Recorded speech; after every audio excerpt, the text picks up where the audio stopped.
Hi, welcome back to our channel fscookeryvlogs. ഇന്നത്തെ നമ്മുടെ recipe അടിപൊളിയായിട്ടുള്ളൊരു cooker beef കറിയാണ് കേട്ടോ. അപ്പോൾ അതെങ്ങനെയാണ് പ്രിപ്പയർ ചെയ്യുന്നതെന്ന് നോക്കാം. അതിനായിട്ട് ഞാൻ അടുപ്പത്തോട്ടൊരു കുക്കർ വെച്ചിട്ടുണ്ട്. അത് നന്നായിട്ട് ചൂടായി വരുന്ന ടൈമിൽ കുറച്ചധികം വെളിച്ചെണ്ണ ഒഴിച്ചു കൊടുക്കുന്നുണ്ട്. ഒരു 3-4 ടേബിൾ സ്പൂൺ ഒഴിച്ചു കൊടുക്കുന്നുണ്ട്. അതിലേക്ക് ഒരു 1/4 ടീസ്പൂൺ ഉലുവയും കുറച്ച് കറി ലീവ്സും കൂടി ഇട്ട് മൂപ്പിച്ചെടുക്കുന്നുണ്ട്. അതിലേക്ക് ഒരു സവാളയാണ് അരിഞ്ഞത് ചേർത്ത് കൊടുക്കുന്നത് കേട്ടോ. ഒരു അത്യാവശ്യം വലിപ്പമുള്ളൊരു സവാള തന്നെയാണ്. അതിലേക്ക് ആവശ്യത്തിന് ഉപ്പും കൂടി ചേർത്ത് കൊടുക്കുക. നന്നായിട്ടൊന്ന് വഴറ്റിയെടുക്കുക. ഇനി ഇതിലേക്ക് വേണ്ടിയിട്ടുള്ള 5 പച്ചമുളക് ഞാൻ എടുത്തിട്ടുണ്ട്.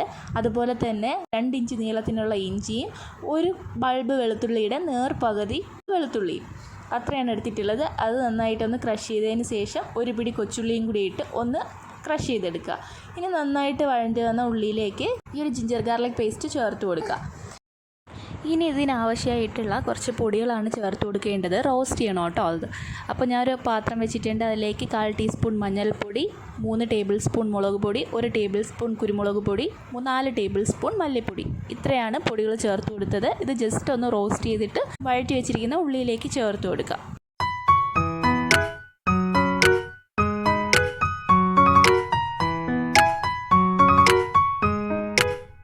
ഇനി നമുക്കിതിലേക്ക് കുറച്ച് ഗരം മസാല ചേർത്ത് കൊടുക്കാം. 1 ടീസ്പൂണോളം ഗരം മസാലയാണ് ചേർത്ത് കൊടുത്തിട്ടുള്ളത്.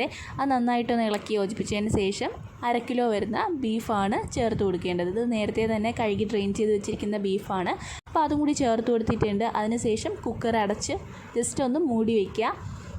5 മിനിറ്റൊക്കെ ആകുമ്പോൾ തന്നെ ബീഫിൽ നിന്നുള്ള വെള്ളമൊക്കെ ഊറി വന്നിട്ടുണ്ടാവും. വെള്ളം ഇല്ലയെന്നുണ്ടെങ്കിൽ കുറച്ചധികം വെള്ളം ചേർത്ത് കൊടുക്കുക. എന്നിട്ട് കുക്കർ മൂടി വെച്ച് വേവിച്ചെടുക്കുക. എനിക്കിവിടെ 6 വിസിലാണ് വേണ്ടി വന്നിട്ടുള്ളത് മീഡിയം ഫ്ലെയിമിൽ.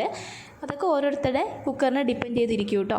ഇപ്പോൾ എനിക്കിവിടെ പാകത്തിനായിട്ടുണ്ട് കേട്ടോ. ബീഫൊക്കെ നന്നായിട്ട് വെന്ത് വന്നിട്ടുണ്ട്. ഇനി ജസ്റ്റ് ഇതൊന്ന് തിളപ്പിച്ചെടുക്കുക. തിളപ്പിച്ചൊന്ന് കുറുക്കിയെടുക്കുക കേട്ടോ. അപ്പോഴേക്കും നമ്മുടെ കറി റെഡി ആയിട്ടുണ്ട്. അപ്പോൾ ഇതുവരെ ഇത് ട്രൈ ചെയ്യാത്തവരൊന്ന് ട്രൈ ചെയ്ത് നോക്കുക. വീഡിയോ ഇഷ്ടമാവുകയാണെങ്കിൽ സബ്സ്ക്രൈബ് ചെയ്യാത്തവരുണ്ടെങ്കിൽ ഒന്ന് സബ്സ്ക്രൈബ് ചെയ്ത് സപ്പോർട്ട് ചെയ്യണേ.